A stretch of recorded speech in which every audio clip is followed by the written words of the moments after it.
الحمد للہ رب العالمین والصلاة والسلام علی حبیبہ محمد وآلہ وصحبہ اجمعین۔ اعوذ باللہ من الشیطان الرجیم، بسم اللہ الرحمن الرحیم۔ واستغفروا ربکم ثم توبوا الیہ ان ربی رحیم ودود۔ اللہم سبحانک لا علم لنا الا ما علمتنا انک انت العلیم الحکیم۔ مولا یا صلی وسلم دائما ابدا علی حبیبک من زانت بہ الاسر۔ 12ویں پارے سورہ ہود میں حضرت شعیب علیہ نبینا علیہ الصلوۃ والسلام کا ذکر خیر چل رہا ہے، اور اس سے پہلی آیہ کریمہ میں انہوں نے اپنی قوم کو بتایا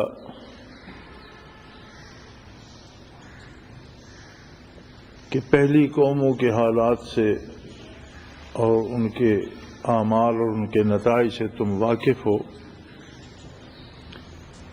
میں اس بات سے ڈرتا ہوں کہ کہیں اسی تباہی اور اسی عذاب کا شکار تم لوگ بھی نہ ہو جاؤ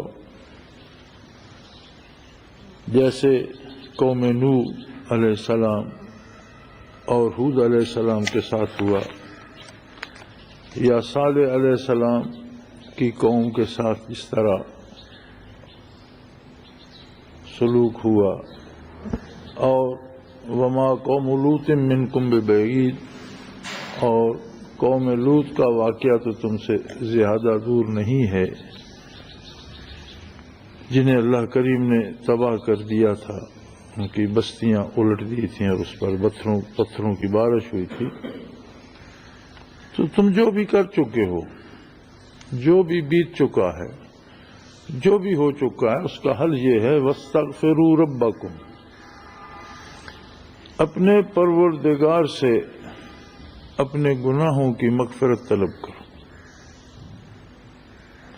وہ گناہ کیسا بھی ہے، ظلم ہے، کفر ہے، شرک ہے، بڑے سے بڑا کوئی گناہ جو صادر ہو چکا ہے، یا چھوٹے سے چھوٹی غلطی جو تم کر چکے ہو، اس کا علاج ایک ہی ہے، وَاسْتَغْفِرُوا رَبَّكُمْ، اپنے پروردگار سے اپنی تمام کوتاہیوں کی مغفرت طلب کرو، ثُمَّ تُوبُوا إِلَيْهِ، اور پھر اس کی اطاعت کا پکا عہد اور ارادہ کر لو۔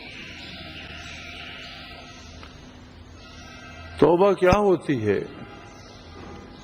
توبہ کا مفہوم یہ ہے کہ آدمی سے جو بھی غلطی، جو بھی کوتاہی، جو بھی خرابیاں ہو چکی ہیں، ان سب کو چھوڑ کر اطاعت الہی کا پکا عہد کر لے اور عملاً اس پہ کاربند ہو جائے، اپنی پوری کوشش اس پر عمل کرنے کی کرے۔ اگر تم اپنے گناہوں کی معافی مانگو اور آئندہ کے لیے اطاعت کا عہد کر لو، ارادہ کر لو، تو میں تمہیں یقین دلاتا ہوں ان ربی رحیم ودود، کہ میرا پروردگار بہت ہی مہربان اور رحم کرنے والا ہے۔ جو کوئی اس سے مغفرت طلب کرتا ہے، یہ اس کی شان کریمی سے بعید ہے کہ اسے خالی لوٹائے، وہ بہت بڑا رحم کرنے والا ہے۔ اور جو کوئی اس کی اطاعت کا عہد کر لیتا ہے تو وہ ودود ہے، محبت کرنے والا ہے، وہ اس بندے سے پیار کرتا ہے، محبت کرتا ہے، ایسا رشتہ استوار کر لیتا ہے کہ ہمہ وقت وہ بندہ اس کی رحمت کے زیر سایہ رہتا ہے۔ اب اس میں دو باتیں بندے کی طرف سے ہیں اور دو باتیں اللہ کریم کی طرف سے۔ بندے کی طرف سے اپنے گناہوں کی مغفرت کی طلب ہے کہ بندہ پوری دیانت، پوری امانت پورے خلوص کے ساتھ اپنی خطا کار زندگی کو سامنے رکھتے ہوئے یہ گزارش پیش کرے کہ اے اللہ، مجھ سے جو کچھ ہوا غلط ہوا اور میں تیری بخشش کا طلبگار تیرے دروازے پہ کھڑا ہوں۔ اس کا جواب یہ ہے کہ اللہ کے نبی فرماتے ہیں کہ یقیناً میرا اللہ رحیم ہے، اس کی رحمت اور اس کے کرم سے یہ بعید ہے کہ کوئی خطا کار اس کے دروازے پہ حاضر ہو اور وہ اسے خالی لوٹا دے۔ یہ اس کی اپنی شان کریمی ہے اور اس کی اپنی عظمت ہے۔ گناہ بڑے سے بڑا بھی ہو سکتا ہے، لیکن کوئی بھی گناہ ایسا نہیں ہے جو اللہ کی بخشش اور اس کی رحمت کو عاجز کر دے۔ دوسری بات بندے کی طرف سے ہے کہ اپنی آئندہ زندگی میں وہ یہ عہد کر لے پورے خلوص کے ساتھ کہ اللہ میں تیری اطاعت کروں گا، تیرے احکام کو مانوں گا، تیرے نبی پر ایمان لایا ہوں اور اسے نبی اور رسول سمجھ کر اس کی غلامی کروں گا۔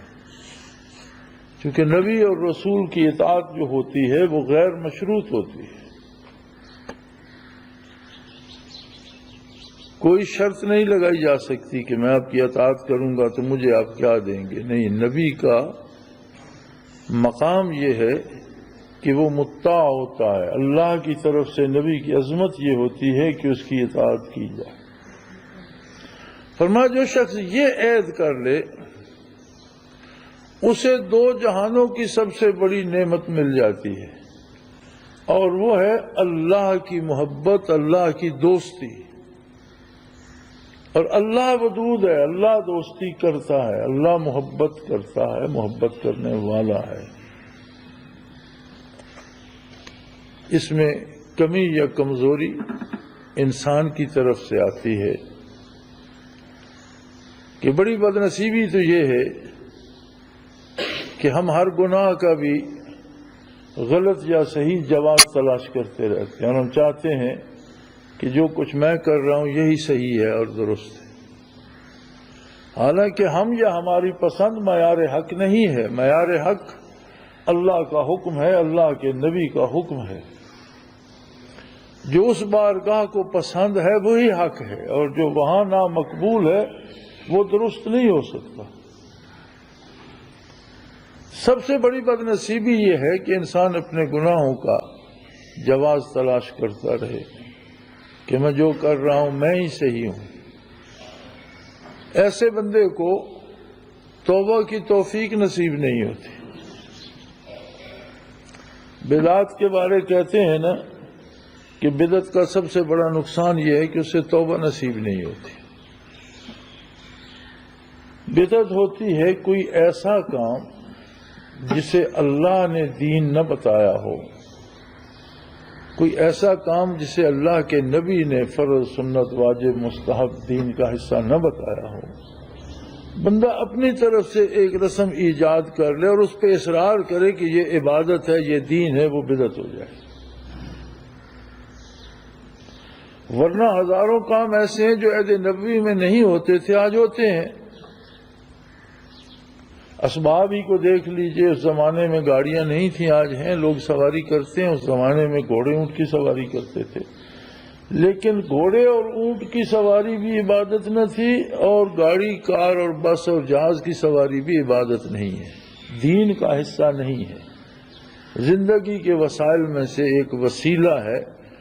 اب اس میں حلت اور حرمت کی بات آئے گی کہ وہ جائز طریقے سے کی یا ناجائز طریقے سے کی، اپنے خرچ پر کی یا دوسرے کا مال اس میں کھایا، یعنی اس میں اس وسیلے کو اختیار کرنے میں حلال ذرائع استعمال ہوئے یا حرام ہوئے، وہ بدعت نہیں ہوگی، بلکہ اس میں حلت و حرمت کی بات آئے گی۔ لیکن اگر کوئی یہ کہہ دے کہ جہاز پر سواری کرنا جو ہے یہ عبادت ہے، دین کا حصہ ہے، تو یہی بدعت بن جائے۔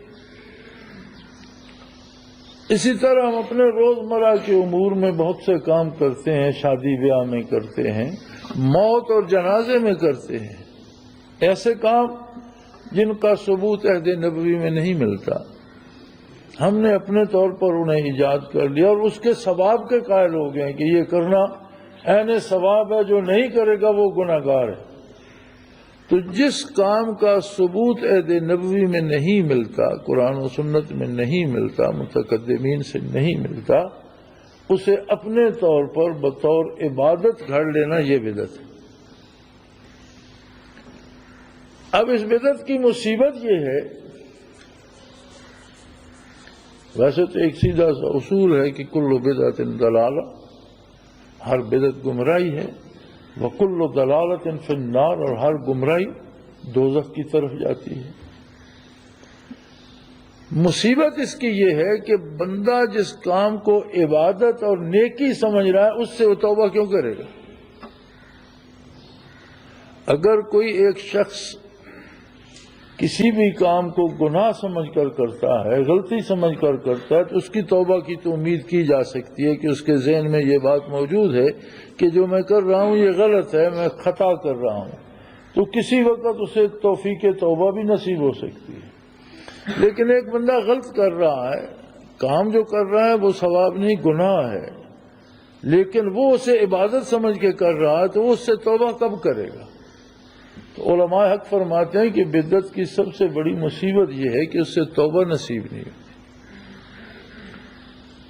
تو اس طرح کے جو امور ہم نے زندگی میں ایجاد کر لیے ہوتے ہیں، جن کا کوئی ثبوت دین میں نہیں ملتا، ہم چوری کرتے ہیں، ہمارے ذہن میں یہ بات دل میں موجود ہوتی ہے کہ میں نے خطا کی ہے، غلط کیا ہے، اب اسے چوری کو چور بھی حلال نہیں سمجھتا۔ ہم جوا کھیلتے ہیں، ہمارے ذہن میں موجود ہے کہ میں غلط کر رہا ہوں، ڈاکہ کرتے ہیں، قتل کرتے ہیں، ان سارے امور کے بارے کرنے والے کو تو اعتماد ہوتا ہے کہ میں گناہ کر رہا ہوں، لیکن اب ایک اور تماشا بن گیا، آج لوگوں کو مساجد میں شہید کر دیا جاتا ہے اور قتل کرنے والا یہ سمجھ رہا ہوتا ہے کہ میں بڑا نیکی کا کام کر رہا ہوں۔ ایسا دور آ گیا ہے کہ بے گناہ لوگوں کو بازار میں سرے بازار شہید کر دیا جاتا ہے، وہ جانتے نہیں مجھے کس نے مارا، کیوں مارا، مارنے والا نہیں جانتا میری گولی کس کو لگی، وہ کون تھا۔ اب اس میں کون سی ہمت اور کون سی بہادری اور کون سی نیکی ہے؟ لیکن شاید انہیں ان کے پیشوا یا ان کے رہنما جن پر وہ اعتماد کرتے ہیں، وہ کہتے ہوں گے کہ یہ ثواب کا کام ہے، کر گزرو، یہ شیعہ کی امام بارگاہ ہے، یہاں لوگوں کو قتل کر دو، یہ سنیوں کی مسجد ہے، یہاں لوگوں کو قتل کر دو۔ تو میرے خیال میں قاتل جو ہے وہ شاید نیکی سمجھ کر رہا ہو۔ تو اب جو ظلم کو خود نیکی سمجھ رہا ہے وہ توبہ کیسے کرے گا؟ جب گناہ کو نیکی سمجھ لیا جائے تو توبہ کی توفیق نصیب ہی نہیں ہوتی، اس کو خیال ہی نہیں آتا اس سے توبہ کرنے کا۔ نبی کریم صلی اللہ علیہ وآلہ وسلم نے عین جہاد میں بھی حکم دیا کہ کافروں کے عبادت خانے بھی اجاڑے نہ جائیں۔ کافروں کے جو پجاری یا عبادت خانوں میں رہنے والے لوگ خواہ وہ بتوں کی پوجا کر رہے ہوں، انہیں پریشان نہ کیا جائے۔ اب بھلا کس کے پاس جواز ہے کہ وہ مسلمانوں کی عبادت گاہوں میں قتل کروائے اور پھر اسے ثواب بھی اور عبادت بھی قرار دے؟ تو یہ ایسا دور آ گیا ہے کہ یہاں ہم اپنے گناہوں کو اور اپنی خطاؤں کو بھی نیکی کا اور اسلام کا لیبل لگا لیتے ہیں، جس کا سب سے بڑا نقصان یہ ہوتا ہے کہ توبہ کی توفیق ہی نہیں ہوتی۔ اب نیکی سے توبہ کون کرے گا؟ جس کام کو کوئی عبادت سمجھ بیٹھا اس سے توبہ کون کرے گا؟ لیکن نجات کا راستہ یہ ہے کہ اپنی ہر خطا سے توبہ کی جائے۔ وَاسْتَغْفِرُوا رَبَّكُمْ، اس پروردگار کو جو تمہارے لاکھوں گناہوں کے باوجود تمہاری پرورش کر رہا ہے، تمہیں روزی دے رہا ہے، تمہیں صحت دے رکھی ہے، تمہیں نظر دے رکھی ہے، عقل و شعور دے رکھا ہے، بے شمار نعمتیں دے رکھی ہیں اس پروردگار کو راضی کرنے کے لیے اپنے جرائم کو غلط طور پر جائز مت سمجھو، بلکہ گناہ ہے، اور اس کا علاج اللہ کی بخشش ہے۔ لیکن یہ اس طرح نصیب نہیں ہوتی کہ میں آپ کے لیے کرتا رہوں، آپ کسی اور کے لیے کرتے رہیں۔ یہ تو اللہ کریم کے ساتھ ذات کا معاملہ ہے کہ فرد اپنی ذات کو لے کر اس کے حضور میں کھڑا ہو جائے۔ آپ نماز کے لیے کھڑے ہوتے ہیں تو تکبیر کہہ کر، تکبیر اولا جب کہتے ہیں اللہ اکبر، تو ساری کائنات کو کاٹ کر الگ رکھ دیتے ہیں، بیوی بچے، گھر بار، کاروبار، مال و دولت، دوست دشمن، ہر چیز فراموش کر کے بندہ اللہ کے حضور پیش ہو جاتا ہے، اور اللہ سے ہم کلام ہوتا ہے، اللہ سے ہم سخن ہوتا ہے، اللہ کی بارگاہ میں اپنی گزارشات پیش کرتا ہے۔ جس طرح یہ منظر ہے حضوری کا کہ نبی کریم صلی اللہ علیہ وسلم نے منع فرمایا نماز پڑھنے والے کے آگے سے مت گزرو، اور آپ نے وجہ یہ ارشاد فرمائی فَإِنَّهُ يُنَاجِي رَبَّهُ، وہ اپنے پروردگار سے اپنے دل کی بات آہستہ آہستہ سرگوشیوں میں کہہ رہا ہے، وہ جانے، اس کا رب جانے، اس کے سامنے مت کہو، اس کی توجہ بٹ جائے گی، وہ بھٹک جائے گا اس بات سے، لہذا اس کے سامنے سے مت گزرو۔ بلکہ حضور علیہ السلام کا ایک ارشاد کا یہ مفہوم بھی ہے کہ دوسری طرف اگر آگ ہو اور بندے کو پتہ ہو کہ نمازی کے آگے سے گزرنا کتنا جرم ہے، تو یقیناً وہ آگ سے گزر جائے گا، اس کے آگے سے نہیں گزرے گا۔ کہ ایک بندہ رب جلیل سے محو گفتگو ہے، آپ کون ہوتے ہیں کہ آپ درمیان میں سے گزرے؟ یہ جو حضوری اسلام نے عطا کی ہے اور ہر مسلمان کو عطا کی، یہ کسی الف بے جیم، کسی مولوی، کسی پیر، کسی پارسا کا حصہ نہیں ہے، ہر مسلمان کے لیے۔ اب یہ الگ بات ہے کہ ہم اس سے بھی فائدہ نہ اٹھا سکیں اور اپنے بدن کو باندھ کر کھڑا کر دیں، لیکن اپنے خیالات کو منتشر رکھیں، اپنے دل کو بازار میں رکھیں، دماغ سودے خریدتا اور بیچتا ہو اور زبان صرف رٹے رٹائے الفاظ دہرا رہی اور ہم اٹھ بیٹھ رہے ہیں، تو یہ ہماری بدنصیبی ہے۔ لیکن حق بات یہ ہے کہ نماز کے لیے جب بندہ کھڑا ہو تو کلی طور پر کائنات سے منقطع ہو کر اللہ کریم سے محو گفتگو ہو جائے، ایسے جیسے ایک میں ہوں اور ایک میرا رب ہے اور کچھ ہے ہی نہیں۔ اگر اس کیفیت میں بڑے سے بڑا گناہگار اپنے پروردگار سے یہ عرض کرے کہ اللہ میں بڑے گناہ کر چکا، تو فرمایا وہ رحیم ہے، اس کی رحمت کو تم عاجز نہیں کر سکتے، تمہارے گناہ اس کی رحمت کو بے بس نہیں کر سکتے، بڑے سے بڑے گناہ وہ معاف کر دیتا ہے۔ لیکن اس معافی کے ساتھ دوسری شرط بھی ہے، جو کر چکے ہو وہ تو بخشوا لیے، لیکن آئندہ نہ کرنے کا عہد بھی کرو۔ بخشش کی دو راستے ہیں، پہلا یہ کہ جو خطائیں ہو چکی ہیں ان سے بخشش طلب کی جائے، اور توبوا الی اللہ، توبوا الیہ، پھر اس کے ساتھ یہ وعدہ بھی کرو کہ میں آئندہ پورے خلوص کے ساتھ پوری کوشش کروں گا کہ میں تیری اور تیرے نبی کی نافرمانی نہیں۔ اب اگر یہ دوسرا وعدہ بھی آپ کر لیں، ایک آپ ہے، ایک آپ کا پروردگار ہے، ایک آپ ہے، ایک آپ کا رب ہے، کوئی تیسرا بندہ نہیں، کوئی تیسری مخلوق نہیں، کوئی تیسری ہستی نہیں، بندہ ہے اور اس کا رب ہے، پروردگار ہے۔ وہ بات کر رہا ہے، یا اللہ میں نے بے پناہ گناہ کیے ہیں، اس کی رحمت اسے ڈھانپ لیتی۔ پھر وہ دوسری بات کرتا ہے، یا اللہ آج کے بعد صدق کے دل سے عرض کر رہا ہوں، میں پوری کوشش محنت کروں گا کہ تیری اور تیرے نبی کی نافرمانی نہ کروں۔ اس کے جواب میں اللہ دوستی کرنے والا ہے، محبت کرنے والا ہے، وہ اللہ کا محبوب بن جاتا ہے، اللہ اس سے محبت کرنے لگتا ہے، اور اللہ جس سے محبت کرنے لگتا ہے اسے حفاظت الہیہ نصیب ہو جاتی ہے، گناہوں سے بچنے کی توفیق نصیب ہو جاتی ہے، محفوظ ہو جاتا ہے۔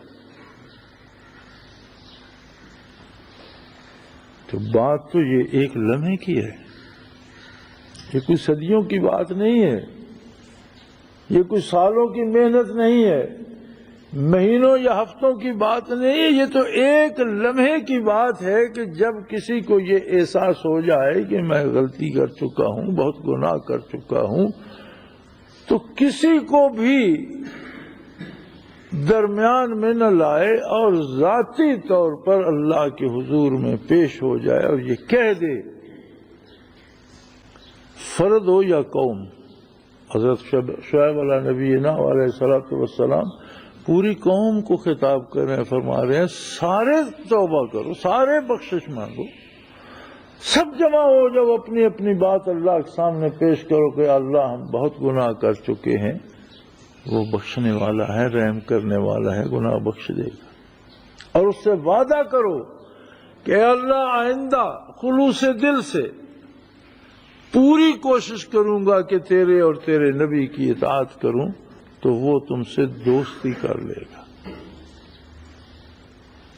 اب جسے آپ ولایت کہتے ہیں،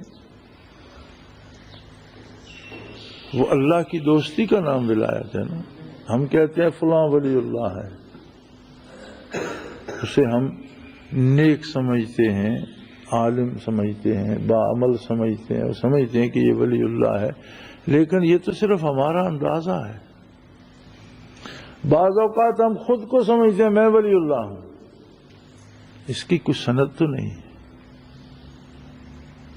لیکن اللہ جو ہے اس کی طرف سے سند ہے کہ وہ ہر مومن کا ولی ہے، یعنی ہر مومن ولی اللہ ہے۔ اللہ ولی الذین آمنوا، اللہ مومنوں کا دوست ہے، مستند بات ہو گئی۔ اب ایمان کیا ہے کہ اللہ کی ولایت نصیب ہو جائے، اللہ کی دوستی نصیب ہو جائے۔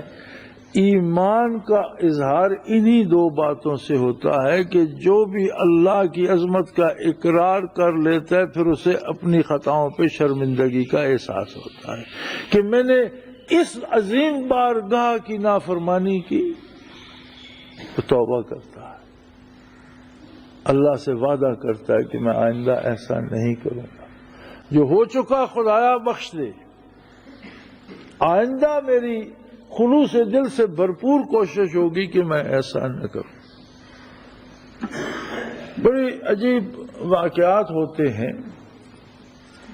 حضرت عبداللہ ابن مبارک رضی اللہ رحمۃ اللہ تعالی علیہ سفر حج پہ تشریف لے گئے، اور ایک زمانہ تھا کہ جب راتوں کو حرم خالی ہوتا تھا،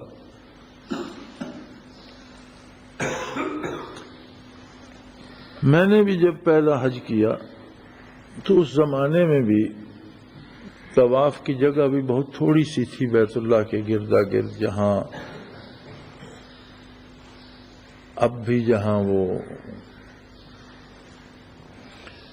ایک دائرہ سا بنا ہوتا تھا، اس میں کھمبے اور بتیاں لگی ہوتی تھیں، اور گردا گرد روشیں بنی ہوتی تھی، سارا صحن زرد رنگ کی گیٹیوں سے بھرا ہوتا تھا، اور لوگ تھانوں کے تھان کپڑے آب زمزم میں تر کر کے وہاں پھیل دیتے تھے۔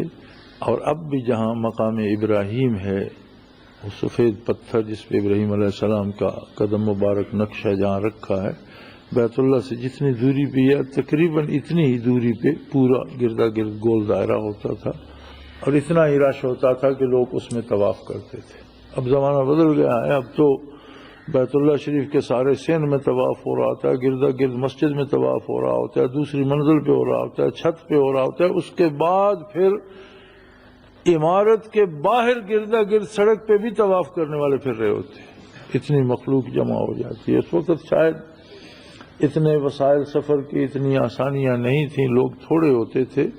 ہم نے بھی جب الحمدللہ پہلا حج کیا تو ہم رات کو عموماً 1-1:30 بجے کوشش کرتے تھے کہ بیت اللہ شریف میں جائیں تو 2 4 5 لوگ ہوتے تھے، طواف کرنا بھی مزے کا ہوتا تھا اور حجر اسود کو بوسہ دینے میں بھی کوئی دشواری نہیں ہوتی تھی۔ تو اس زمانے میں بھی شاید بیت اللہ خالی ہوتا ہو رات کو، تو یہ لوگ بھی کوشش کرتے تھے کہ ایسے وقت میں ہمیں وہاں حاضری نصیب ہو جائے جب کوئی مخل ہونے والا نہ ہو۔ تو جب وہ تشریف لے گئے تو انہوں نے دیکھا کہ ان سے پہلے ایک شخص طواف کر رہا ہے مطاف میں پھر، اور بڑے درد سے کہہ رہا ہے لبیک اللہم لبیک، اس کے دل سے ہوک اٹھ رہی ہے۔ اچانک انہوں نے ایک گرجدار آواز سنی، ہاتف کی آواز تھی، اور وہ کہہ رہا تھا کہ نکل جاؤ میرے گھر سے، اور اس میرے گھر کو اپنے قدموں سے آلودہ نہ کرو، چلے جاؤ یہاں سے۔ تو وہ لرز گئے، رک گئے، جہاں تھے وہیں ان کے قدم جم گئے۔ اب وہ بندہ اس بات سے بے نیاز ہے، وہ اپنے لگا ہوا ہے اللہم لبیک لا شریک لک لبیک، وہ پھر رہا ہے، اور یہ کھڑے ہیں لرز رہے ہیں، آواز ہے کہ آئے جا رہی ہے۔ تو وہ جب چکر کاٹ کر ان کے قریب سے گزرنے لگا تو انہوں نے پکڑ لیا، روک لیا، اور پوچھا بھی یہ جو ہاتف کی آواز آ رہی ہے تم نہیں سن رہے ہو؟ تو اس نے کہا حضرت مجھے تو کہا جا رہا ہے، میں تو مخاطب ہوں اس آواز کا، آپ اس کے مخاطب نہیں ہیں، آپ نے سن لی تو میں کیسے نہیں سن رہا ہوں؟ جس کو خطاب کیا جا رہا ہے، جس سے کہا جا رہا ہے، میں بھی سن رہا ہوں، آپ سے بہتر سن رہا ہوں۔ تو انہوں نے فرمایا پھر تو غضب الہی سے ڈرتا نہیں ہے؟ تو چاہتا ہے کہ دنیا پہ کوئی عذاب نازل ہو جائے، کیوں چلا نہیں جاتا یہاں سے؟ تو اس نے کہا حضرت اور کوئی دروازہ دکھا دیں اس جیسا، میں وہاں چلا جاؤں، اور کوئی ہے ہی نہیں، میں جاؤں کہاں؟ تباہ کر دے، عذاب نازل کر دے، اس کی مرضی، بخش دے اس کی مرضی، میرے پاس دوسرا دروازہ نہیں ہے۔ تو حضرت فرماتے ہیں کہ وہ تو بات کر کے چل پڑا، اور میں نے دیکھا کہ جھڑک کی بجائے اللہ کی رحمت کے انوار نے اسے گھیر لیا۔ وہ خود ابن مبارک فرماتے ہیں کہ میں دیکھ رہا تھا کہ رحمت الہی کے انوار نے اس شخص کو گھیر لیا۔ اس نیت، اس خلوص کے ساتھ اس کے حضور حاضر ہو جائے، وہ مسجد میں ہو، وہ بیت اللہ میں ہو، وہ جنگل میں ہو، وہ صحرا میں ہو، وہ پہاڑ پہ ہو، وہ دریا میں ہو، وہ جہاز پہ ہو، وہ فضا میں ہو، جہاں بھی ہے، جس لمحے یہ احساس ہو جائے کہ جو میں نے کیا وہ غلط تھا، اس لمحے اللہ کی حضور حاضر ہو جائے تو اللہ تو ہر وقت ہر جگہ موجود ہے، بندہ غیر حاضر ہے۔ جب اسے احساس ہو جائے، جس لمحے ہو جائے، اسی لمحے حاضر ہو جائے اور یہ کہہ دے کہ اللہ میں نے غلط کیا، اللہ رحم کرنے والا ہے، اس کی رحمت اسے نصیب ہو جائے، اور یہ عہد کر لے کہ آئندہ ہے پروردگار عالم، میں خلوص دل سے پوری کوشش کروں گا کہ تیری اور تیرے نبی کی نافرمانی نہ کروں، اللہ اس سے دوستی کر لے گا۔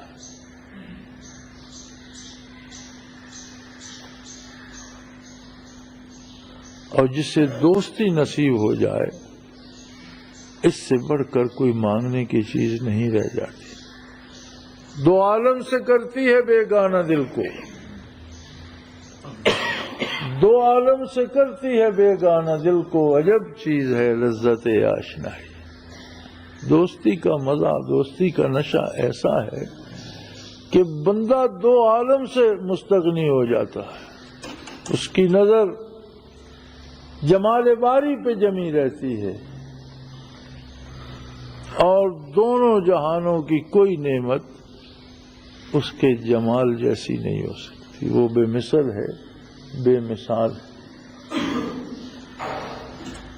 محمود غزنوی رحمت اللہ تعالی علیہ عظیم سلطان تھا اور اللہ کا مقبول بندہ تھا۔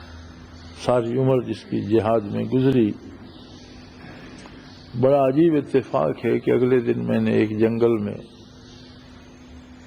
سلطان مرحوم کا ایک کیمپ دیکھا، ایک چوکی دیکھی، کچھ آثار ملے. کیا عجیب لوگ تھے، کہاں غزنی اور کہاں یہ ویرانے. گھوڑوں کا سفر تھا، لیکن کفر کے مقابلے کے لیے اور ہندوستان میں سب سے زیادہ پوجے جانے والے بڑے بت کو توڑنے کے لیے غزنی سے 17 بار ہندوستان پہ حملہ آور ہوا اور اس بت کو توڑ کر دم لیا.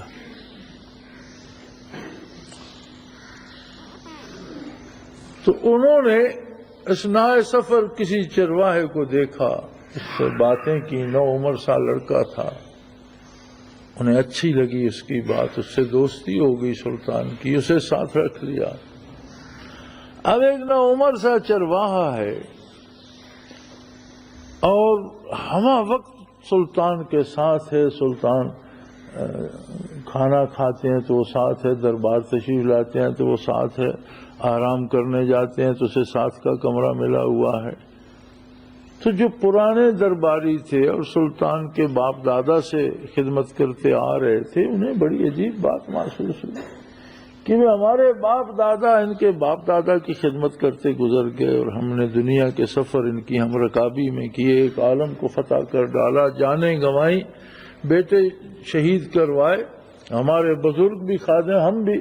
ہمیں تو کسی وقت حضوری نصیب ہوتی ہے اور یہ ایک عام سا لڑکا ہے چرواہا اور یہ ہمہ وقت سلطان علی کے ساتھ ہے. تو انہوں نے کسی نہ کسی طرح اپنا دکھ سلطان تک پہنچایا کہ یہ بڑی عجیب بات ہے کہ ہماری تو نسلیں سلطان کی نسلوں کی خدمت کرتے بیت گئی، ہمیں تو کسی لمحے کبھی کسی خاص موقع پر حضوری نصیب ہوتی ہے یا کسی مشورے کے لیے طلب کیا جاتا ہے، اور یہ ایک 9 عمر سا چرواہا ہے، عجیب سا لڑکا ہے اور یہ ہمہ وقت سلطان کے ساتھ ہے. سلطان نے اس بات کا جواب دینے کی بجائے فتح کے بعد جب آپ دارالخلافہ پہنچے تو اس فتح کے جشن کا اعلان فرما دیا. تمام اراکین سلطنت کو، تمام وزراء کو، تمام جرنیلوں کو دعوت دی گئی اور جو مال غنیمت آیا تھا اس میں سے مختلف چیزوں کے نام لکھ کر یا چیزیں مہیا کر کے سجا دی گئیں. آج جشن فتح ہے اور یہ سارے انعامات ہیں اور جس کو جو چیز پسند آئے وہ اس پہ ہاتھ رکھ دے، وہ اسی کی ہے.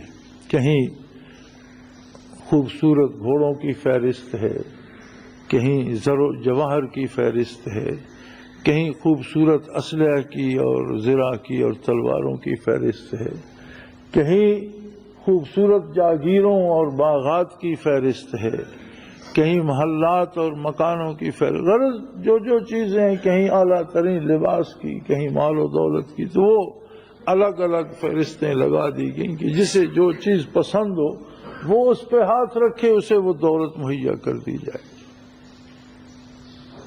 اب دعوت کے بعد جتنے اہل دربار اٹھے سب نے اپنے اپنے ذوق کے مطابق کوئی نہ کوئی چیز پسند کر لی. کسی نے گھوڑے، کسی نے جاگیر، کسی نے مال و دولت، کسی نے اسلحہ، کوئی جو چیز جس کو پسند تھی، جو مزاج تھا، اس پہ ہاتھ رکھ دیا. ایاز اپنی جگہ سے اٹھا اور اس نے سلطان کے کندھے پہ ہاتھ رکھ دیا کہ میرے لیے یہ دولت کافی. تب سلطان نے انہیں بتایا کہ دیکھو یہ جتنی چیزیں تم نے لی ہیں میرے دربار میں ان کی کمی نہیں ہے، اور یہ انشاءاللہ اور فتوحات ہوں گی اور غنیمت آئے گی اور مال آئے گا، اور سب ویسے بھی تم میں تقسیم ہوتا ہے. لیکن یہ ایک ہی بندہ ہے جس نے ساری نعمتوں کو ٹھکرا کر سلطان کے کندھے پہ ہاتھ رکھ دیا. اب جس کا سلطان ہے سلطنت تو ساری اسی کی ہے. تم نے تو ایک ایک چیز کا انتخاب کیا ہے، یہ تو ساری سلطنت لیے بیٹھا ہے.